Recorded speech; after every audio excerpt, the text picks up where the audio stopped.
Hi, welcome to Technical Tips at Massimo Motors. I'm Aaron Austin, and today we're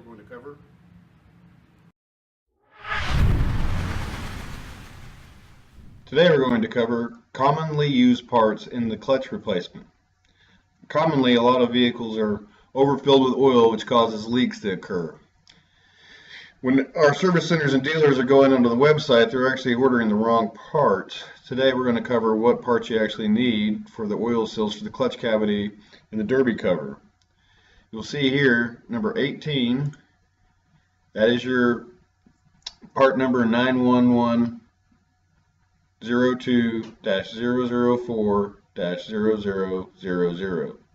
That is coming off the primary side.